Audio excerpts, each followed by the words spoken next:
안녕하세요. 저는 중학생 딸을 키우고 있는 40대 공무원 엄마입니다. 지금 제 딸은 남편에게 커다란 상처를 받아 정신적인 상처가 너무 컸는지 선택적 함구증에 걸렸었는데 이제 차차 나아지고 있어요. 저와 우리 딸에게 일어났었던 기막힌 이야기를 한번 적어보겠습니다. 저희 남편은 대기업에서 일을 하고 있어요. 아무래도 대기업에서 일을 꽤 오랫동안 했다 보니 사실상 남편의 외벌이로도 우리 세 가족 충분히 먹고 살 수 있습니다. 하지만 제 직업도 공무원이라서 참 안정적이고 복지가 괜찮은 직장이라 저는 맞벌이를 선택했죠. 제가 일을 하는 스스로를 자랑스럽고 좋아하기도 하고요. 남편과 결혼을 하고 난 후 아이가 꽤 오랜 기간 동안 생기지 않았습니다. 그래서 저와 남편은 불임센터에 방문을 했었죠. 그때 제가 난임이란 사실을 알게 되었습니다. 그래서 시험관으로 우리 딸을 낳았어요. 제가 배 아파서 낳은 딸은 정말 예쁘고 소중한 존재이지만 그 과정은 정말 힘들고 지치는 나날의 연속이었습니다. 그리고 뱃속에서도 아이가 여과로 자리를 잡아서 중간에 정말 고생했죠. 난산으로 고생 끝에 딸을 출산했습니다. 솔직히 딸아이는 너무 소중하고 사랑스러웠지만 그 과정은 전혀 아름답지만은 않았어요. 저도 사람인지라 딸아이 하나로 만족하기로 남편과 이야기도 끝냈죠. 그렇지만 맞벌이 가정의 아이들이 그렇듯 우리 딸도 외로움을 참 많이 탔어요. 매일 동생을 낳아달라고 조르기 일쑤였습니다. 그런 모습을 보면 마음이 참 아팠어요. 한동안은 동생을 낳아달라고 조르다가 통할 것 같지 않았는지 그 뒤론 강아지를 키우게 해달라고 조르기 시작하더군요. 사실 저는 반려동물을 기를 때 책임감이 있어야 된다고 생각을 해요. 아이의 욕심으로 기르다가도 결국 뒤처리는 제 몫이 되면 정말 힘들 것 같았거든요. 그런데 점점 말수가 줄어들고 외로움만 타는 딸아이를 보고 설령 내가 모든 케어를 담당하는 한이 있더라도 아이를 위해 강아지를 기르자고 결심했습니다. 아이가 10살이 되던 해 정말 큰 마음을 먹고 강아지 2마리를 입양했어요. 포메라니안과 말티즈였죠. 둘 다 눈처럼 새하얗고 털뭉치 같아서 딸과 저는 심사숙고해서 강아지들의 이름을 서리와 소미로 지어주었답니다. 그런데 막상 서리와 소미를 데려와 키우기 시작하니 딸아이가 너무 야무지게 잘 키우더라고요. 스스로 교육도 시키고 목욕도 시키고 양치도 해주고 하면서 말이에요. 물론 아직 어린아이였기 때문에 어른들의 손길보다는 한참 모자라 제가 많이 도와주기도 했습니다. 그러다 보니 서리와 소미에게도 저도 참 정이 많이 붙었어요. 서리와 소미는 제게 선물 같은 존재였습니다. 사실 딸아이가 외로움을 많이 타기 시작하면서 말수도 많이 줄어들었고 부모와의 애착관계 형성이 조금 미흡했었거든요.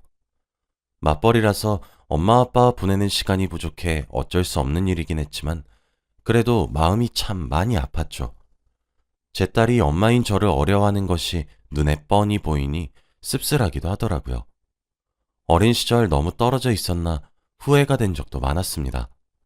그런데 서리와 소미를 키우면서 딸과 전 참 많이 친해졌어요. 일단 강아지들은 매일매일 산책을 시켜줘야 했습니다. 비가 오거나 눈이 내리는 경우나 제가 부득이하게 비상근무나 야근 등이 생겨서 퇴근이 늦어지는 경우처럼 정말 피치 못할 문제가 생기지 않는 한 저는 항상 딸과 둘이서 오붓하게 아파트 단지를 서리와 소미를 데리고 산책을 했죠. 강아지 산책을 계기로 딸이 저와 정기적으로 둘이서 함께하는 시간을 가지니 제게 어리광을 부리기 시작하더라고요. 서리와 소미를 산책시키면 제 손을 잡거나 팔짱을 끼고 조잘조잘 떠드는 모습이 참 사랑스러웠습니다. 오늘은 무슨 일이 있었고 무엇을 먹었고 오늘 뭐를 했는데 그게 제일 재미있었고 학교에서 이런 일이 있었고 친구 누구는 이랬었고 저랬었고 내일은 무엇을 할 것이고 하며 자연스럽게 저와 딸의 애착관계가 두터워졌죠. 그래서 저는 서리와 소미에게 참 고마운 게 많아요. 이젠 제 둘째, 셋째 자식 같고 그렇습니다. 저와 딸은 보통 저녁을 먹고 9시쯤에 나가서 약 1시간 정도 산책을 해요. 그런데 어느 순간부터 어떤 여자 견주 한 분을 자주 마주쳤어요. 그런데 저희처럼 반려견을 키우시는 분들이라면 이해가 되실 겁니다. 특히 서리와 소미는 사회화 교육을 잘 시켜놓았기 때문에 산책 도중에 다른 강아지들을 마주치면 꼭 인사를 하러 다가가요. 애들이 오지랖이 좀 넓거든요. 그러다 보면 강아지들끼리 인사를 할 때 저희 견주들도 견주끼리 가벼운 인사를 주고받게 돼요. 흔한 경우죠. 아무래도 상대방도 저도 반려견이란 공통의 매개체가 있기 때문에 간단한 인사를 나누게 되고 안부도 물어보게 됩니다. 그렇게 자주 마주치면 산책을 같이 하게 되기도 하고 강아지들 없이 밖에서 우연히 만나게 되면 짧은 수다를 나눌 수 있을 정도의 친분을 쌓게 되죠. 저도 그렇게 그 여자 견주분과 친해졌습니다. 우리 딸아이도 거의 매일 밤마다 산책을 할 때 스치듯 만나니까 어느새 이모 이모하며 잘 따르고 그러더라고요. 그러던 어느 날 장을 보러 갔다가 깜빡하고 콩나물을 빼먹은 적이 있어 저만 마트로 돌아간 적이 있어요. 그때 마트 안 계산대 앞에서 그 견주분을 마주치게 되었습니다. 같은 아파트 단지에 살고 있었잖아요. 그렇다 보니 아파트 단지까지 같이 오게 되었습니다. 그런데 가는 길이 계속 같더라고요. 알고 보니 같은 라인에 살고 있는 거였습니다. 심지어 저희 바로 윗집에 살고 계시는 거예요. 그쪽도 저처럼 깜짝 놀란 눈치였죠. 사는 집이 가깝다는 사실도 알게 되자 내적 친밀감이 쑥 오르더라고요. 저희는 그때 통성명과 나이를 서로에게 알려주었죠. 알고 보니 저보다 1살 어리더라고요. 이름은 정민이었어요. 우린 자연스럽게 언니 동생 하는 사이가 되었습니다. 저랑 남편 둘 다 야근을 하거나 일이 생겨서 저녁 늦게 들어오는 날이 되면 저희 집으로 내려와서 저희 딸 저녁도 만들어주고 그랬습니다. 아무래도 여러모로 고마운 것이 참 많은 사이가 되었죠. 지금 딸이 중학교 2학년이에요. 사춘기를 겪는 시기죠. 그래도 저는 같은 여자이고 엄마이기도 하고 아이가 어렸을 때부터 함께 시간을 자주 보내서 절 대하는 것엔 큰 어려움이 없어 보였죠. 그런데 남편과는 정말 거리감이 많이 느껴지더라고요. 사춘기 시기까지 겹치니 말이죠. 남편은 딸한테 서운하다 서운하다 하는데 그러게 시간을 좀 같이 보내주지 그랬냐 합니다. 일하느라 딸에게 신경을 쓰지도 않아 놓고 서운해만 하니까 저는 조금 답답하긴 했거든요. 그래서 하루는 주말이었는데 제가 혼자서 대청소를 하려고 했는데 그러다 보니 장 보러 갈 시간도 없고 사야 될 것도 많더라고요. 그래서 분담해서 하자면서 딸 보고 아빠 짐이 많을 것 같으니까 따라가서 같이 도와주고 오라고 했죠. 툴툴거리긴 해도 남편과 함께 나가더군요. 둘이서 친해지길 바라는 마음으로 제가 만들어준 시간이지만요. 그렇게 저는 혼자서 대청소를 시작했어요. 그러다 거실에 있는 TV 서랍장을 깨끗하게 닦고 안에 있는 내용물들을 정리를 하고 있었습니다. 그런데 아파트 임대차 계약서 하나가 나오더군요. 남편의 이름으로 되어 있는 계약서였어요. 웬 아파트 임대차 계약서인가 싶어서 서류를 들여다보니 저희 아파트더군요. 분명 지금 저희가 살고 있는 아파트는 매매가로 주고 샀거든요. 그래서 이 사람이 지금 나 모르게 뭐 하고 있는 짓이야? 라는 생각이 들어서 나중에 이야기 좀 해야 되겠다 하고 있었는데 자세히 들여다보니 임대차 계약서의 소재지란에 적혀있는 아파트 동 호수는 동은 저희 동이었지만 호수는 저희 집이 아니었어요. 바로 윗집의 호수였던 것입니다. 사람이 너무 기가 막히면 말문이 턱 하고 막히는 것 아세요? 설마 아니겠지. 아닐 거야. 저를 얼마나 다독였는지 몰라요. 일단 직감적으로 이 서류를 모른 채 하고 있어야 되겠다는 생각이 번뜩 들었습니다. 그래서 바로 딸아이 방에 있는 스캐너로 계약서를 한 부 복사한 뒤 제 가방 깊숙하게 넣어서 보관했고 원래 있었던 자리에 문서를 그대로 돌려놓았어요. 남편과 딸을 내보냈으니 집안의 대청소를 제대로 해놓아야 될 것 같아 묵묵히 청소를 마저 하기 시작했죠. 청소를 하면 할수록 바닥과 유리창은 밝아졌지만 제 머릿속은 정말 엉망이 되어갔습니다. 그날 집으로 돌아온 딸과 남편을 어떻게 반겼는지, 어떻게 밥을 해먹었는지도 기억이 잘 안 나요. 다음날 월요일이 되어서 저는 평소처럼 출근을 했고 복사해둔 계약서는 회사 서랍으로 옮겨 보관했습니다. 저녁이 되었고 퇴근하자마자 불이 나게 집으로 향했어요. 그리고 딸과 함께 산책을 나가서 목이 빠져라 정민이를 마주치길 기다렸습니다. 아니나 다를까 저 뒤에서 언니 하며 정민이가 반갑게 제게 다가오더군요. 일단 임대차 계약서로 이미 정민이와 내 남편의 관계가 충분히 의심스럽긴 했으나 정말 정민이가 제게 친근함을 느껴서 이렇게 허물없이 대하는 것인지 아니면 기만하기 위해서 이러는 것인지 아니면 정말 정신세계가 특이한 사람이라서 그러는 건지 아니면 정말 자기가 만나고 있는 남자의 와이프가 나란 사실을 모르고 있는 것인지 가늠이 되질 않았어요. 저는 딸아이에게 정민이 이모랑 할 얘기가 있으니까 정민이 이모네 강아지랑 서리와 소미를 데리고 놀다 오라고 했죠. 정민이를 자연스럽게 대하려고 정말 노력을 많이 했습니다. 저는 정민이에게 정민아, 우리 부부 동반으로 저녁이나 한 끼 같이 먹을래? 우리 남편도 소개시켜주고 싶네. 왜? 어차피 같은 아파트 살고 있는데. 이왕 이렇게 된 거, 가족끼리, 이왕 이렇게 친해진 거, 가족끼리 친해지면 좋잖아. 라고 하며 너스레를 떨었죠. 정민이는, 아, 언니, 저도 그러고야 싶죠. 근데 저 아직 결혼 안 했어요. 그러니 언니는 중학생 딸내미랑 오손도손 놀 때 나는 애가 없지. 결혼은 아직이고 남자친구랑 지내요. 라고 하는 거예요. 저는 남자친구? 그게 무슨 말이야?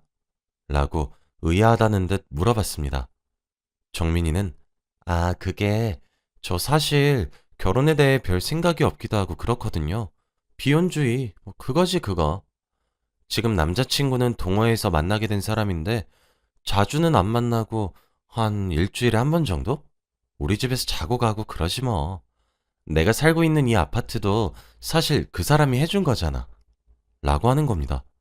정말 제가 자신의 남자친구라는 사람의 와이프란 사실을 몰라서인지 아니면 수준 높은 조롱인지 정말 모르겠더군요. 그래서 제가 슬쩍 어머? 그 사람이랑 동거나 이런 건 안 해? 뭐야 그 관계가? 라고 떠봤어요. 그랬더니 글쎄 아 저도 사실 동거하려고 집을 얻은 건 줄 알았거든요 언니? 근데 이건 아직 내 기우일 수도 있는데 그 사람 유부남일 수도 있겠다 싶더라고. 내가 같이 살자고 해도 꿈쩍도 안 하고 꼭 일주일에 딱 하루만 자고 간다니까? 그날이 매주 금요일 밤이야. 이러는 거예요. 내 참 기가 막혀서. 제 남편은 금요일 저녁마다 회의가 잡혀서 끝내면 늦은 새벽이라서 피곤하니까 회사에서 조금 자고 집에 들어가겠다고 했거든요. 항상이요. 저는 초강수를 두기로 했어요. 어머, 그럼 이번 주 금요일에 남자친구 소개 좀 시켜줘. 나도 남편 데리고 나갈게. 너랑 내가 이렇게 친해졌는데 함께 놀면 좋잖아. 라고 했더니 정민이가 흔쾌히 알겠다고 하더라고요. 밖에서 난리를 치게 되면 동네 다니기가 창피할 테니 제가 시간에 맞춰서 정민이네 집으로 가기로 했습니다. 그렇게 금요일이 되기만을 기다렸어요. 금요일 저녁, 아니나 다를까 남편은 이번 주 금요일도 회의가 있어서 못 들어가겠다며 대기업의 횡포니 뭐니 하면서 누가 금요일 퇴근 시간에 회의를 여냐고 궁시렁거리더라고요. 저는 아무것도 모르는 척을 하며 고생하라고 힘내라고 얘기를 했어요. 약속 시간인 7시가 되었습니다. 오늘을 위해 딸아이도 친구네 집에서 자고 와도 된다고 허락을 했더니 좋다고 나가서 집엔 저뿐이었어요. 이날을 위해 소형 녹음기도 하나 장만했고 녹음을 시작한 채로 가방에 넣은 뒤 집을 나섰습니다. 한층만 올라가면 되니 정민이네 집으로 올라갔습니다. 띵동 초인종을 눌렀어요. 정민이가 환하게 웃으며 문을 열고 벌써 왔냐며 반겨주더군요. 집 안으로 들어가니 부엌에서 직접 스테이크 고기를 굽고 있는 익숙한 뒷모습이 보였습니다. 정민이는 자기야, 여기 내가 말한 언니야 라며 뒤돌아 있는 제 남편에게 저를 소개했어요. 마침 스테이크가 다 구워졌는지 접시에 담아 뒤돌면서 남편은 하하, 안녕하십 이라고 말을 끝맺지 못하는 동시에 스테이크를 올려놓은 접시를 놓쳐 바닥에 떨어뜨리더군요. 쨍그랑 소리에 접시가 깨졌고 저와 눈이 마주친 남편의 얼굴은 사색이 되었습니다. 정민이는 아무것도 모른 채로 다치지 않았냐고 호들갑을 떨더군요. 그 모습을 보니 정민이는 저와 정말 순수하게 친해지려고 노력했었던 게 맞단 사실을 깨달았어요. 차라리 정민이가 못된 사람이었다면 마음 놓고 미워라도 했을 텐데. 저는 조용히 제 남편에게 물었습니다. 당신, 여기가 회사 회의실이야? 남편은 아무런 대답이 없었습니다. 정민이는 영문도 모른 채로 멀뚱멀뚱 저를 쳐다보며 언니, 갑자기 무슨 소리예요? 라고 묻더군요. 저는 정민이를 노려보며 물었습니다. 너 정말 몰랐어? 언니, 무슨 말이에요 대체? 너, 저 사람이 내 남편인 사실 정말 몰랐냐고! 쩌렁쩌렁 소리를 지르는 제 목소리에 한 번 놀랐고 사실을 깨달아 두 번 놀란 정민이는 하얗게 질려서 제 남편을 보면서 정말이야? 라고 물어보더군요. 그렇게 삼자대면이 시작되었습니다. 남편은 꿀먹은 벙어리처럼 아무런 대답도 하지 못했고 정민이는 어찌나 크게 당황했는지 제게 무릎을 꿇고 정말 몰랐다고 미안하다고 빌기 시작하더라고요. 저는 정민이를 진정해서 소파에 앉힌 후 이야기를 나눴습니다. 남편과 정민이는 우리 딸아이가 초등학교를 졸업하기도 전부터 만나 올해로 이미 만난 지 3년째더군요. 제가 너 저 사람 유부남인 건 알았니? 라고 물어보자 정민이는 아니 정말로 유부남일 줄 몰랐어요 언니. 상식적으로 가정이 있다는 사실을 알면 제가 왜 만나겠어요. 저 사람도 제게 독신이라고 했단 말이에요. 저번에 언니랑 산책하다가 그렇게 말한 건 진짜 농담이었어요. 그냥 수준 낮은 농담한 것뿐이었어요. 라며 훌쩍훌쩍 울기 시작하더군요. 정민이의 말을 들어보니 남편은 노총각이라고 자신을 소개했고 아이와 아내가 있는 사람인 줄 몰랐다더군요. 정민이는 제게 미안하다며 빌었습니다. 정작 지금 당장 무릎을 꿇고 미안하다고 울고불고 빌어도 모자란 사람은 두 발로 서서 멍하니 저희 둘을 쳐다만 보고 있는데 말이죠. 저는 남편에게 이혼하자라고 말을 했고 정민이에겐 미안한데 앞으로 너 만나는 건 좀 힘들 것 같다. 너도 일부러 이렇게 불륜을 저지른 건 아닌 것처럼 보이니까 상간녀 소송은 하지 않을게. 너도 나처럼 피해자니까 마음 잘 추스리고 두 번 다시 연락하지도 만나지도 말자. 라고 한 뒤 정민이네 집을 나와 우리 집으로 들어왔어요. 남편은 제가 나오자마자 저를 바로 뒤따라왔더군요. 어차피 아이도 친구네 집에 가서 자고 오니 저희 집에 도착하자마자 저는 소리를 있는 대로 지르기 시작했고 남편의 뺨도 수차례 내리쳤습니다. 남편은 미안하다며 제게 빌기 시작했지만 저는 받아주지 않고 온갖 소리를 지르고 욕이란 욕은 다 하기 시작했어요. 한참 힘을 빼고 씩씩대고만 있었는데 털썩 하고 뭔가 떨어지는 소리가 나더라고요. 딸아이 방 쪽에서 말이에요. 저는 설마 하는 심정에 딸아이의 방으로 뛰어가 문을 활짝 열었습니다. 그곳엔 딸이 쓰러져 있더군요. 당장 남편에게 구급차를 부르라며 딸아이를 부르기 시작했어요. 병원에 실려간 딸아이는 외적으로는 상처가 없었어요. 저는 안도의 한숨을 내쉬었죠. 그런데 정신을 차린 딸아이는 말을 잃었더군요. 신경정신과에서 말하기를 심각한 정신적 충격을 받으면 말을 하지 않고 계속 침묵을 유지하는 모습이 가끔 나타나기도 하는데 그것을 선택적 함구증이라고 한다고 합니다. 딸아이는 저희 부부의 싸움 내용을 전부 다 들어버린 거였어요. 참담했습니다. 아이의 마음의 문이 닫혔다는 사실에 가슴이 아팠어요. 저는 남편에게 우리 아이를 망친 건 모두 다 너 때문이라고 폭언을 퍼붓고 이혼 서류에 도장을 찍으라고 화를 냈습니다. 남편은 끝까지 거부했죠.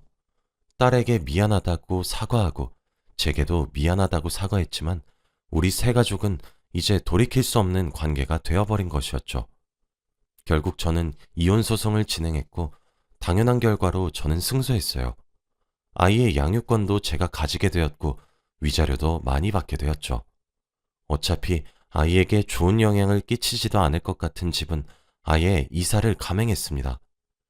다행스럽게도 아이는 저를 경멸하진 않았고 점차 안정적인 환경을 만들고 서리와 소미와 딸, 그리고 저, 이렇게 넷이서 편안한 환경을 만들어주려고 노력했습니다. 제 노력이 빛을 발하는지 점차 아이의 선택적 함구증은 차차 나아지고 있어요. 아마 아이에게 아빠란 사람의 기억은 최악이 될 것 같기도 하네요. 지금은 아예 아빠란 존재를 거부하고 있습니다. 면접 교섭권을 가지곤 있는데 아이가 만남 자체를 거부하니 저도 엄마로서 안타깝기도 하고 그렇네요. 이제 오직 딸과 저를 위해서만 살려고 노력 중입니다. 제가 항상 딸아이의 편이란 사실을 딸이 얼른 알아차려서 마음의 병이 치유되었으면 좋겠네요. 제 하소연을 들어주셔서 감사하고요. 다들 행복한 하루 되시길 바랍니다. 감사합니다.